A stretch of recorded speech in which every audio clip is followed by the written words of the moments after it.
வணக்கம். நான் சுதர்ஷன் மகேஷ். ஜம்மு காஷ்மீர் அண்ட் ஹரியானா மாநிலங்களுக்கான தேர்தல் வாக்குப்பதிவு எல்லாமே நடந்து முடிஞ்சிருச்சு. 8ஆம் தேதி ரிசல்ட்ஸ் வெளிவரும். தேர்தல் 2 மாநிலங்கள்லையும் நடந்து முடிஞ்சிருச்சு அப்படின்றதுனால கருத்து கணிப்பை நடத்தி வெளியிடக்கூடிய செய்தி சேனல்கள், கருத்து கணிப்பை வெளியிடக்கூடிய அமைப்புகள் அவர்களினுடைய கருத்து கணிப்பு முடிவுகளை தொடர்ந்து வெளியிட்டு இருக்கிறாங்க. தேர்தலுக்கு பிந்தைய கருத்து கணிப்பு முடிவுகள். நம்ம ஏற்கனவே ஜம்மு காஷ்மீர் பற்றி 2 கருத்து கணிப்பு முடிவுகளை நம்முடைய சேனல்ஸில் நம்ம போஸ்ட் பண்ணியிருக்கிறோம்.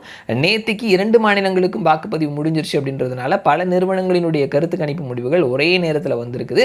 ஸோ எல்லாத்தையும் சேர்த்து மொத்தமாக 6 கருத்து கணிப்பு முடிவுகள், ஜம்மு காஷ்மீர் யூனியன் டெரிட்டரிக்கான 6 கருத்து கணிப்பு முடிவுகள் நம்ம இந்த வீடியோவில் பேச போகிறோம். அந்த 6 கருத்து கணிப்பு முடிவுகளினுடைய ரிசல்ட்ஸ் என்னன்றதை பார்க்க போகிறோம்.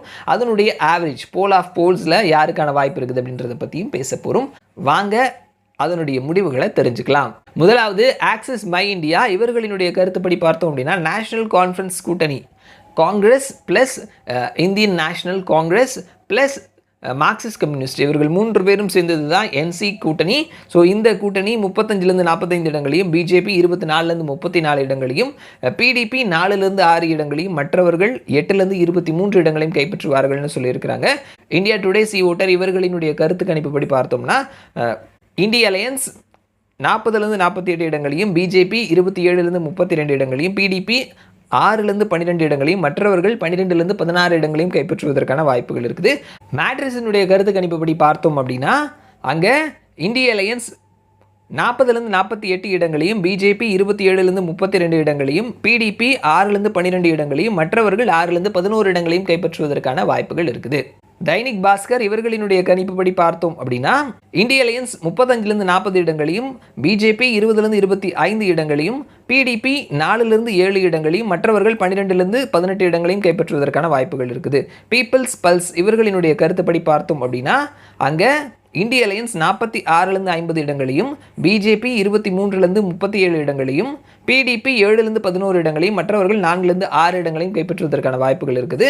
குலிஸ்டன் இவர்களினுடைய கருத்து கணிப்புப்படி பார்த்தோம் அப்படின்னா அங்கே இந்திய அலையன்ஸ் 31லேருந்து 36 இடங்களையும், பிஜேபி 28லேருந்து 30 இடங்களையும், பிடிபி 5லேருந்து 7 இடங்களையும், மற்றவர்கள் 10லேருந்து 17 இடங்களையும் கைப்பற்றுவதற்கான வாய்ப்புகள் இருக்குது. இந்த 6 கருத்து கணிப்புகளினுடைய ஆவரேஜ் போல் ஆஃப் போல்ஸ்னு பார்த்தோம்னா இந்திய அலையன்ஸ் 38லேருந்து 45 இடங்களையும், பிஜேபி 25லேருந்து 32 இடங்களையும், பிடிபி 5லேருந்து 9 இடங்களையும், மற்றவர்கள் 8லேருந்து 14 இடங்களையும் கைப்பற்றுவதற்கான வாய்ப்புகள் இருக்குது. ஸோ இவர்களினுடைய கருத்து கணிப்புகளின் ஆவரேஜ் போல் ஆஃப் போல்ஸ்ன்னு பார்த்தா கூட வந்துட்டு இங்கே இந்த கட்சி தான் ஆட்சி அமைக்கும் அப்படின்னு சொல்லிட்டு நம்ம ரொம்ப கன்ஃபார்மாக சொல்ல முடியாத ஒரு நிலைமை தான் இருக்குது.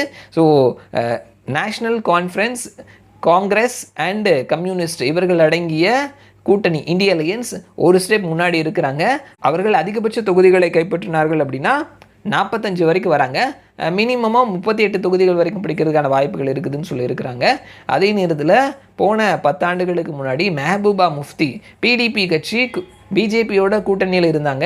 ஸோ போல் அலையன்ஸில் இந்த மாதிரியான ஒரு மேஜிக் நடந்தது அப்படின்னா பிஜேபியும் அங்கே பெர்ஃபார்ம் பண்ணுறதுக்கான வாய்ப்புகள் இருக்குது.